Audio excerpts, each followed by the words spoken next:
The Griffin, a legendary creature known for its recent depictions in medieval folklore. However, its origin stretches far back as ancient Greece, Persia, and Egypt.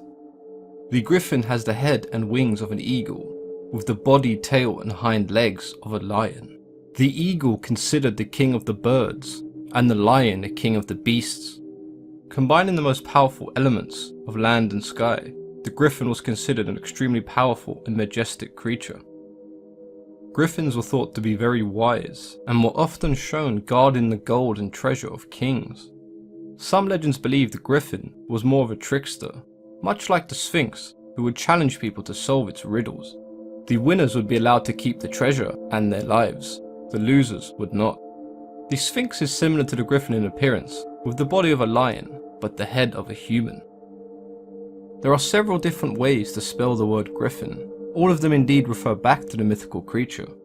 This variation was used in medieval heraldry, and is a term used to identify a griffin that was painted on a shield, a crest, or a piece of armor. The other variations identify the creature directly.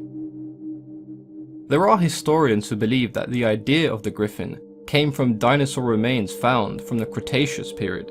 The Pentaceratops was a four-legged beast with a beaked face, whose remains were found near gold veins. Anyone digging for gold in those areas could have found the bones of the Pentaceratops, and imagine a creature very much like the griffin digging and hoarding gold. The griffin was commonly shown to represent wisdom and power. The creature was often painted on the armor and shields of knights throughout the ages to embolden them and strike fear in their enemies. Even the Gryffindor house in Harry Potter was named after a griffin, with a lion on its crest. In Greek mythology, the griffin was said to have pulled the chariot of Apollo, the god of the sun. Apollo would have to travel from the sun to the earth, meaning he needed a creature that could fly, making the griffin the perfect choice. He was also considered a very wise god, an attribute shared by the griffin. During the Persian Empire, the griffin was thought to be a protector of evil and witchcraft. What I find most intriguing is the fact the griffin appears to be used more now than ever. The griffin has become an iconic character in the fantasy genre. We often see griffins in writings of fiction and movies. It's almost impossible to play a fantasy-based game without finding a griffin in there somewhere. Despite the griffin's popularity, they are rarely mentioned by name. The griffin's lack of mention in traditional literature means we don't know much about them. They have become more of a symbolic creature, commonly used in legends and folklore.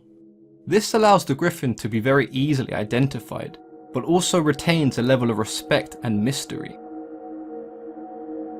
If you've enjoyed this video, then please go ahead and leave it a like. Consider subscribing if folklore and mythology is something that interests you.